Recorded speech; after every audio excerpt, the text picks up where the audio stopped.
여러분, 여행을 하려고 해요. 또 어떤 일을 우리가 시작하려고 할 겁니다. 여행이든 아니면 어떤 일을 하든 중요한 거는 속도입니까? 방향입니까?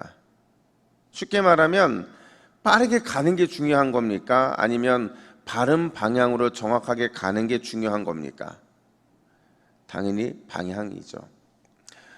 얼마 전 아니죠. 벌써 오랜 시간이 지난 이야기인데 부산 이야기예요. 부산의 서면에 가면 노대백화점이 있어요. 그죠? 거기 지하 이 통로가 있는데 한 어르신이 이 십자가를 한 손에 들고 또 한 손에 이 오른손으로는 그 당시 기부금을 모금하려고 이렇게 무릎 꿇고 이 목탁을 두드리고 있는 불교계 스님 머리에 손을 얹고 회개하라라고 하는 그 외치는 사진이 찍힌 그게 이제 그 어떤 방송을 통해 노출이 됐고 또 심지어 그게 지금도 기록에 남아 있더라고요. 근데 이 모습을 보면서 어떤 논쟁이 붙었냐면 속도가 중요하냐 방향이 중요하냐.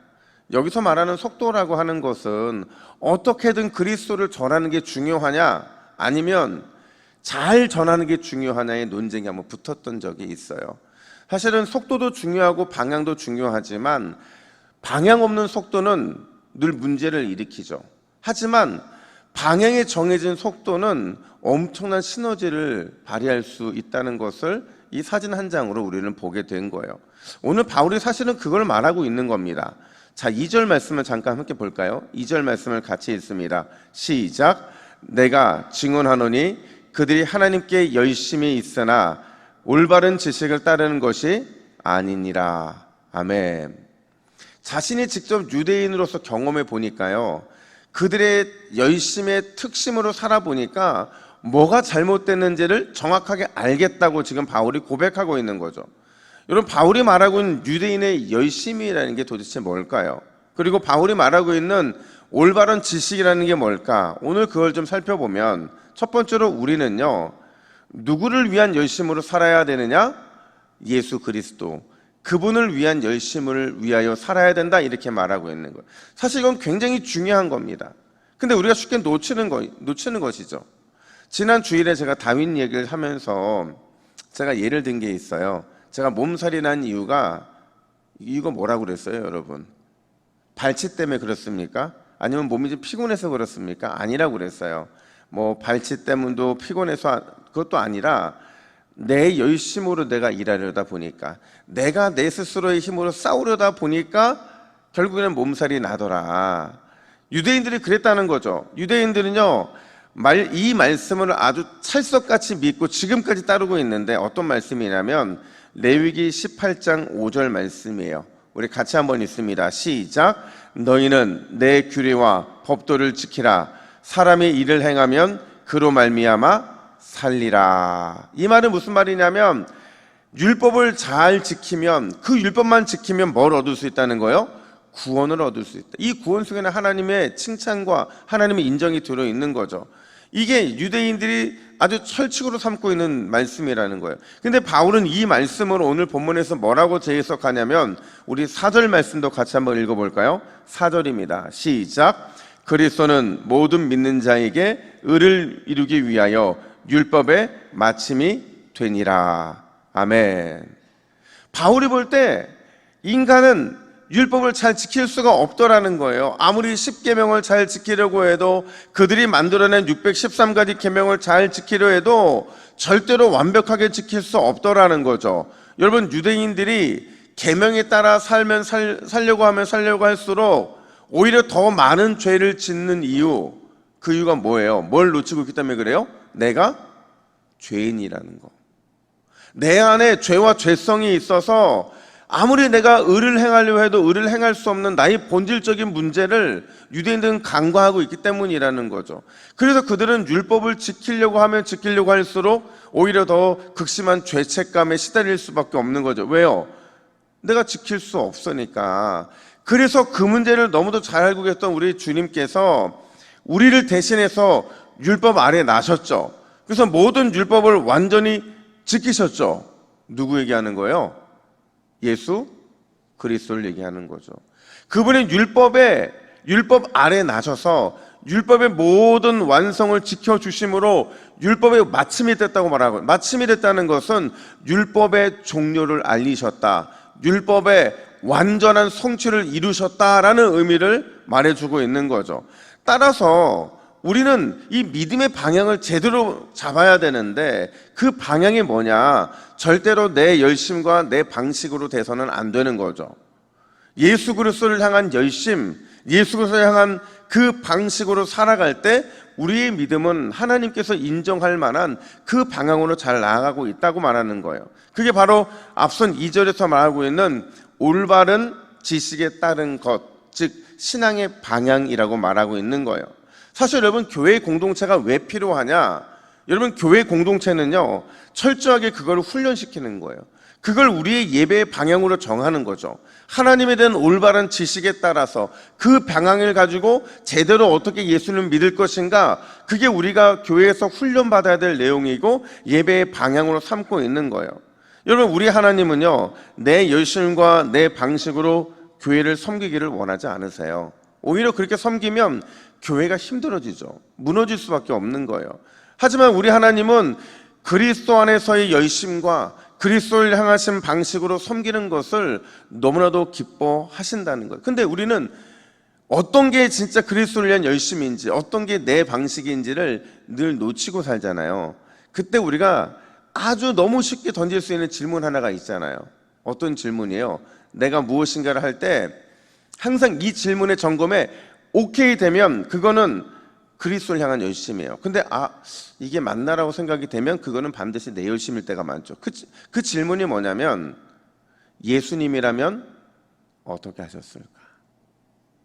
그게 바로 이 그리스도의 열심과 내 방식의 이 사이에서 나오는 어느 것을 향하게 될 것인가의 기준이 되는 질문이라고 하는 거죠. 기도도 마찬가지예요. 여러분, 내 방식으로 열심히 기도한다고, 내 열심으로 기도를 한다고 그게 하나님 받으신 기도가 아니잖아요. 성령 안에서 그리스도와 함께 그리스도의 방식으로 열심히 구하는 것, 하나님이 그 기도를 기뻐 받으시기 때문에 그런 거예요. 여러분, 오늘 이 새벽에, 여러분, 왜 새벽이 중요하냐면, 이 새벽을 깨워야 오늘 하루를 온종일 내 방식과 내 열심이 아니라 하나님의 방식과 열심으로 살아갈 수 있기 때문에 그런 거예요. 오늘도 이 새벽에도 내 열심과 내 방식 버리고 하나님 방식과 열심으로 살아내시기를 주님의 이름으로 축복합니다. 두 번째로, 여러분, 우리의 신앙은요, 항상 공개적이어야 된다라는 거예요. 여러분, 공개적 신앙이라는 게 뭐냐면요, 우리가 바깥으로 드러내게 기도하고 바깥으로 드러내게 구제하고 남들이 다 알듯이 금식하고, 이런 유대인들의 어떤 이런 의미를 말해주기는 게 아니에요. 주를 믿었으면 그 믿음이 고백으로 하나가 돼야 된다는 얘기를 하고 있는 거죠. 그게 바로 10절 말씀인데, 우리가 너무도 잘 아는 말씀입니다. 우리 10절 말씀 함께 읽습니다. 시작. 사람이 마음으로 믿어 의에 이르고 입으로 시인하여 구원에 이르느니라. 아멘. 여러분, 여기서 마음으로 믿는다는 것은 이 내적인 믿음을 의미하는 거죠. 우리 안에 있는 믿음, 이게 마음으로 믿는다는 거예요. 근데 이게 온전한 믿음으로 되기 위해서는 반드시 내 입술에 시인이 필요한데, 이거는 외적인 고백이라고 말을 할 수 있는 거죠. 그렇다면 여러분, 왜 우리의 신앙은 내적인 믿음과 외적인 고백이 늘 하나가 돼야 되느냐? 예수님이 그렇게 사셨기 때문에 그래요. 우리 예수님께서 우리를 살리시기 위해서, 우리를 구원하시기 위해서 보여주셨던 모습이 철저하게 내적인 믿음과 외적인 고백의 하나됨이었거든요. 자, 물어볼게요. 여러분, 예수님께서 십자가에 달리심이 비밀스러움입니까? 아니면 공개적인 겁니까? 공개적이죠. 예수님이 수치를 당하고 죽이심을 당한 게 비밀리에 진행된 거예요? 아니면 공개적인 거예요? 공개적인 거죠. 예수님의 부활도, 그분의 다시 오심도 철저하게 공개적이거든요. 그러니까 모두가 다 보는 앞에서 이 모든 것들을 이루어내신 분이 예수님이에요. 따라서 예수님이 공개적으로 우리를 사랑하시고 용서하시고 구원하셨다고 한다면, 우리의 신앙도, 예수님을 향한 신앙도 공개적일 수밖에 없더라는 거죠. 그런 의미에서 여러분, 믿는 사람은요, 또 우리 기도하는 사람들은 믿기 이전과 기도하기 이전과 그 이후가 완전히 다른 사람이 되어야 되는 거죠. 이전에는 내 욕심과 내 뜻과 내 의를 위해 살았다면 그 이후에는 믿음이 생기고 기도의 열정이 생기고 나서는 과거의 내 삶의 방식은 다 내려놓고 내 욕심과 내 정욕이 원하는 방향으로 나아가는 것에 대항하면서 그리스도가 내 삶의 주인이 되는 삶을 우리는 살아내야만 한다는 거예요. 제가 얼마 전 세미나 갔다 왔잖아요. 그 세미나 하셨던 목사님하고 이렇게 얘기를 하다가 그분이 저한테 이렇게 물어보시더라고요. 양 목사, 내가 부흥회 갔을 때 교회에서 했던 말 기억나? 그래서 무슨 말씀이에요? 했더니 있잖아, 기도할 때 자꾸 침묵으로만 기도하지 말라고 했잖아. 그래서 제가 그걸 잊고 있더라고요. 그래서 제가 그러면 안 되나요? 했더니 양 목사, 성경에 잘 봐봐. 하나님이 응답하시고 하나님이 역사하시는 기도는 대부분 입술의 고백을 통해 나타나, 이렇게 말씀하시더라고요. 그럼 저한테 그걸 훈련하라는 거예요. 그러니까 목회자가 목회자한테 기도의 훈련을 가르쳐주는 것은 특별한 거거든요, 사실은. 왜냐하면 잘 듣지 않으면 행하지 않으니까 아무리 얘기해줘도 듣는 사람이 없더라는 거예요. 근데 제가 목사님하고 만나고 나서 제가 늘 교회에 올 때마다 하는 게요, 앉아서 이렇게 기도하는 게 아니에요. 꼭 입술로 고백을 합니다. 그랬더니 실제로 그 고백이 능력이 나타나더라고요. 여러분 생각해 보세요. 예수님이 그냥 병 고쳐줄 수 있는데 뭐라고 물어요? 네가 낫기를 원하느냐? 너에게 무엇을 해주기를 원하느냐? 꼭 물으시거든요. 왜 물을까? 아실 텐데 외적인 고백을 원하시는 거죠.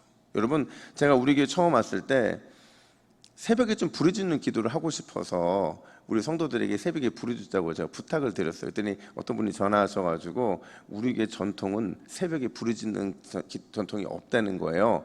그래서 제가 속으로 그런 말을 했거든요. 아니, 세상에 그런 전통이 어디 있지? 여러분, 하나님은 부르짖는 기도에 응답하세요.